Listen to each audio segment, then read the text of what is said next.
Hello, Chanoa. It's so nice to have you on the show today. How are you doing? I'm good, Elisha. Thank you for having me. Beautiful, and thank you so very much for being here. You say I truly appreciate you. And you say, Chanoa, oftentimes I love to thank my guest for two things. And I do this so often to the point where it has become my anthem. So, firstly, Chanoa, I want to say thank you so very much for investing in yourself. You see, Chanoa, you are on this platform right now because you did invest in yourself. And oftentimes I love to make reference to the amazing mango tree. You see, Chanoa, some couple of months back, I was on a particular road, and just by the roadside, there was this very tall, unattractive mango tree. And I use the word unattractive because the mango tree's got no mangoes on it, and the leaves were all dry. So I just walked past it and I went my way. But you see, Shanoa, just recently I was on that same road. And this time around, a lot's changed about the mango tree, you see. The mango tree caught my attention pretty good from a distance. And immediately I got the urge to move so close to it, of which I did, and it wowed me. Because now the mango tree's got a lot of mangoes on it, beautiful green leaves and healthy branches. And not just mangoes now, Shana. I'm talking about ripe mangoes. It was such a beautiful experience that day, and I was so excited. Here is my point. The fact that you dedicated your time, energy, and resources to becoming the amazing Shana that you are today, that alone has made it impossible for me to skip you. And that's why you got the request from me to be on the show because I was attracted to the fruit of all that you're doing. Your philosophies, your journey, your insights, the impact your work is having, and how you are offering your solutions, Shanoa. These stuff's so beautiful. And just before I sent to that request, I said to myself, I've got to benefit from these beautiful things Shanoa is doing. And not only me now, because I don't want to look selfish, and even with the audience. And here we had a day with the amazing Shanoa. So thank you so very much for doing that to yourself. And secondly, thank you for saying yes to the invite. Because if you had said nope, there was nothing Elisha could do about it. Thanks so much, Shanoa. Thank you for getting in touch. Beautiful, and thank you so very much for being here once again. So let's get started. Okay. You see, I am quite excited to have you on the show today, Shanoa, for some reasons. Firstly, my interest in knowledge seeking. I believe in order for one to transition from a terrible situation to that of a beautiful one, Shanoa, I believe it takes the application of knowledge, quality information, and not just knowledge alone, but the application of it. And you see, ever since I discovered that light in the Hebrew means knowledge and darkness ignorance, I've been so keen to knowledge seeking. Why? Because I do not want to remain in the dark. So that's going to make our conversation today very important to me and even to the listeners. And the second reason why I'm excited to have the incredible Shanoa on the show is for the sake of the audience. You see, we live in an age where information is as abundant as grains of sand. We've got lots of informations flying out there. So those folks trust me for quality, opening, and very important information, of which I am totally convinced, Shana, that our conversation is going to be insightful and impactful. So for that reason, let's get started with your introduction. Talk to us about your personal or your professional journey, because right now we are so curious. We want to know how Shanoa got here. Then afterwards, I've gotten some beautiful questions for you. Okay, Shanoa, over to you. Okay. Well, it would make sense if I began with the impetus for my book. So in 2012, I was living in Miami, with my boyfriend at the time, and he was from Montenegro. I'd been there on vacation, and I didn't want to come back. I really loved it there. So we decided we'd both move there the next summer, like having a summer vacation and then seeing how it works out with the option to move back if it didn't support our careers. So we just, had our things in storage and away we went. And everything at that point in my life, I remember the magical day with his parents in the city center in Montenegro. And then our night on the seacoast, dinner and dancing. Nobody else was dancing. We're the only ones dancing. And I just remembered for the first time in my life up to that point, it was the first time everything felt perfect. Everything felt perfectly aligned. There was no stress, no worries. Unfortunately, when I woke up in the morning, he did not wake up. He passed away Oh, in the middle of the night with so a sad. clot. Yeah, thank you.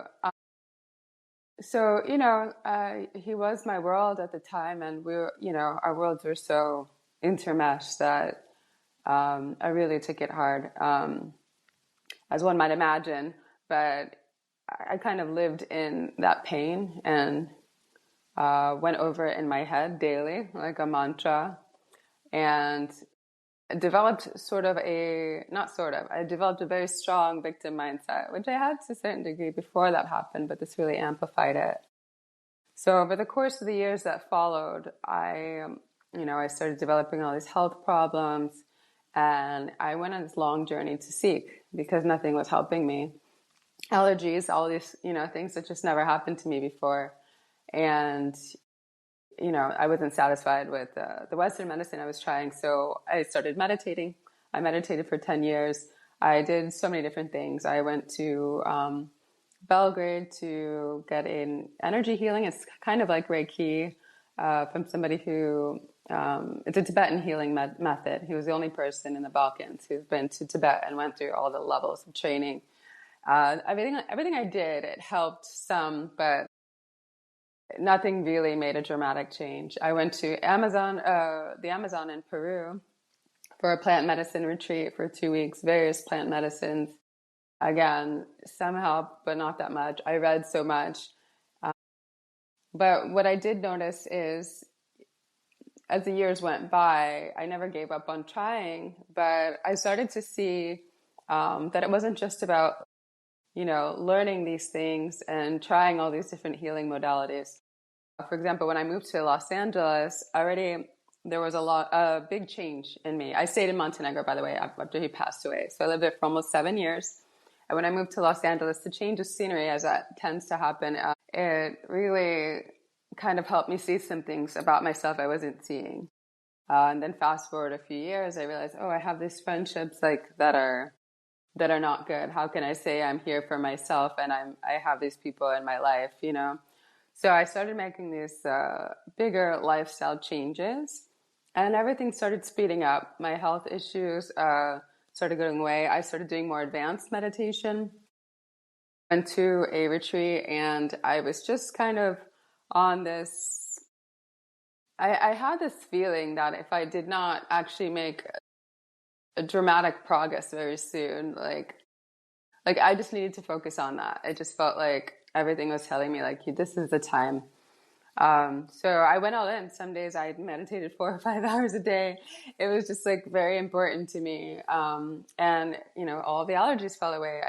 I might have still the tree nut allergy. I haven't tested that yet. Everything else has gone away. Tendinitis. And with my arms as a writer, that was like very difficult. That all went away by itself. I wasn't even doing physical therapy, wasn't doing anything. Yeah, so now I do ballet. I can do whatever I want with yoga. So it's very dramatic to see those changes. And what I realized is along the way is that we can try all these things, but if we're not really, if we're not our number one cheerleaders, if we're not there having our backs and minding the thoughts we think about ourselves and minding the things we allow in ourselves, in our lives, and not, you can try everything in the world and it won't get you that very far. So there was a day when I just, I just very clearly remember I was just walking across my living room and I realized, there's a book I have to write. And I was nervous to write it at the time, but I realized, I had this journey because I thought I stopped grieving years after that happened, a few years after that happened, but I realized it was not until 11 years later that I realized, wow, I feel so good. And I realized I didn't realize I was carrying more of that all that time. So my book, Dream On, How to Create the New Life of Your Dreams After Upheaval or Loss, it's designed to help people bounce back faster from any kind of loss. It could be a layoff, the ending of a career, the ending of a marriage. Everyone's going to need that time to grieve, but you won't need, a decade. So just, it's a great guide to kind of show the things that happen when we've seen a dream fade away or a dream can no longer be, and how we start to dream smaller and we start to shrink our world. So what we think is happy, if you could line it up side by side with how you were before, it's not really. I tell you, Chanoa, this is so important in today's world, and thank you so very much for sharing your wonderful story. Look at how beautiful you're looking and your wonderful smile. If you didn't share your story, not many people would know what you've gone through. And now, why this episode is so important is I know of some certain individuals around me who are currently going through some tough moments, and they are trying to give up already. As in, they want to accept the situation and remain stagnant. Oh, what can I do? Nothing. It is over. You see, I'm going to share this episode with them, and I believe it is going to inspire them one way or another. Because you went through some I tell you, very tough moments, very, very difficult. Because the feeling is so terrible, and you went through all of that, and you came out of it, and now you have a beautiful, wonderful guide, a solution to help people reconnect with joy again. And there is something you mentioned that really stood out, and it's really fantastic. The part where you mentioned that you never stopped trying, and that's so beautiful because some people currently have stopped trying. I know one or two. So your story is definitely going to inspire them, and thank you so very much for sharing that.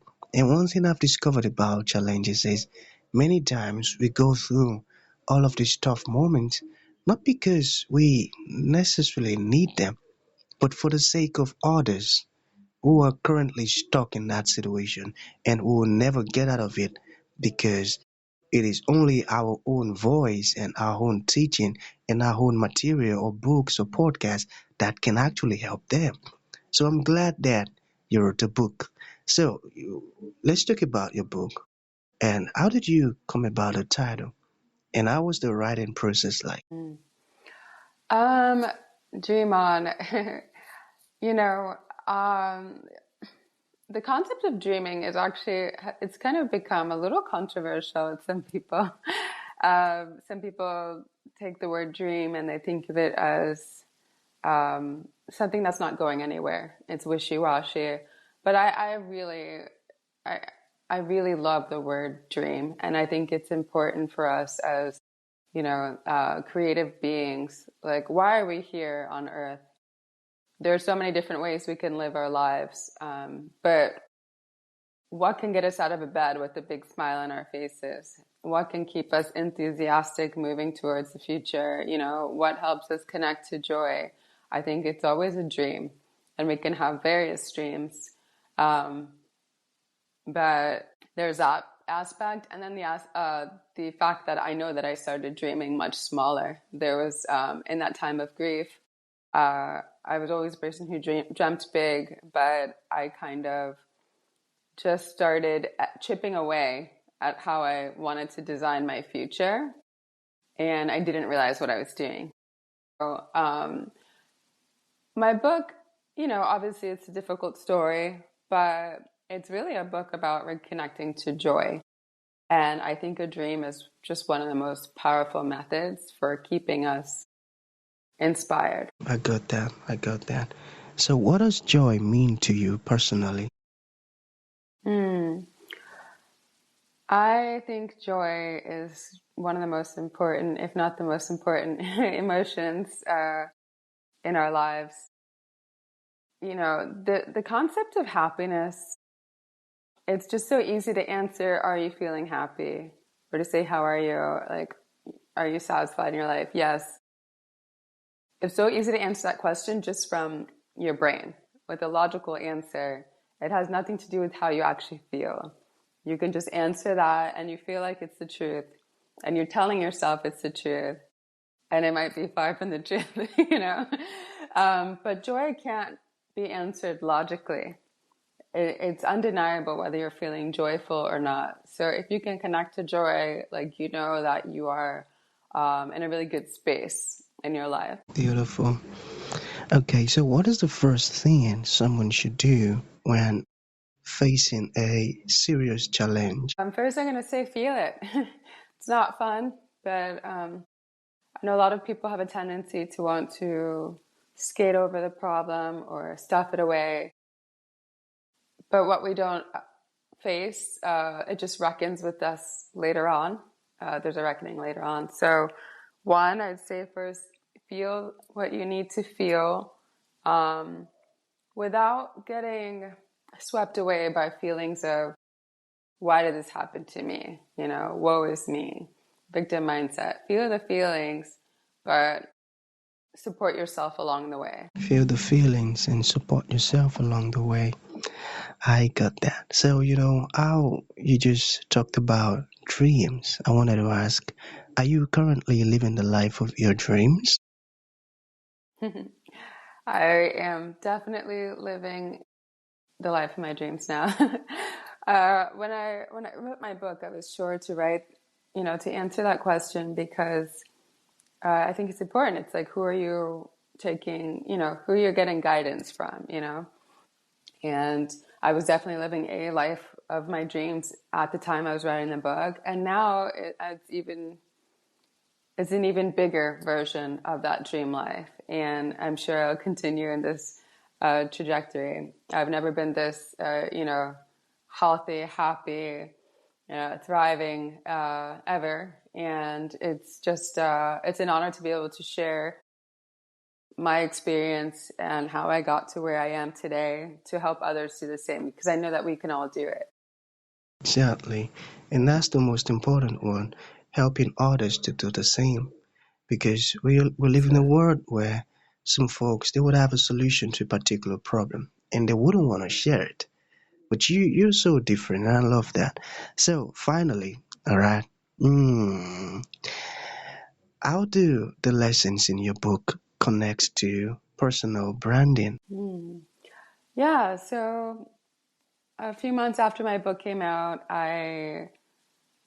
it struck me. There's so many conversations today that are about the power of having a personal brand, and that is true.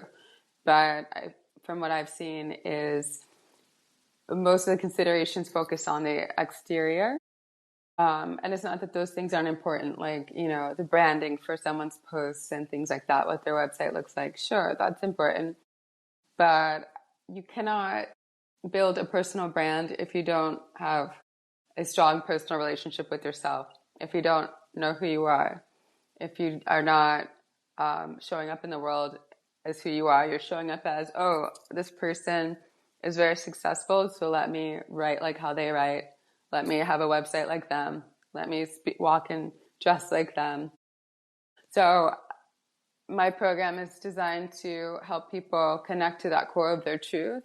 And that's part of the journey of this ability to dream on again. What you're doing is you're developing this strong relationship with yourself. And then from a personal branding aspect, what you're doing is you're celebrating what makes you unique, and you're seeing how that incorporates with your goals, and you're making it very easy to communicate that through your messaging, communicate that verbally and non-verbally with other people, so that you start to attract more opportunities. Beautiful, and that's so true. I got that. So to bring this to an end, Chanel, what would you like to leave the audience with, like a final thought, and to those individuals who like to reach out to you, learn more about the wonderful stuff you're doing, or even ask you questions, or make a purchase of your wonderful book. How can that be possible? Okay, yes. Just my website's a great place to find all of that. It's just my first name, last name, Chanoa Inez, CHANOAINEZ.com. I'm moving ahead of myself there. Can you please add that to the show notes? And just for a final thought, self-love is part of like the root of all of this. If you want to go to personal branding, if you want to be able to dream bigger again. So I would just ask you to, try and exercise.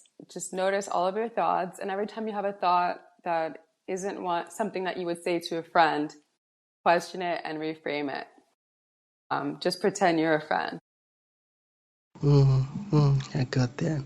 So that's gonna be the end of the show, Shanoa. Thank you for coming, and thank you for sharing this beautiful stuff with us. It means a whole lot. Thank you. Thank you, Elisha.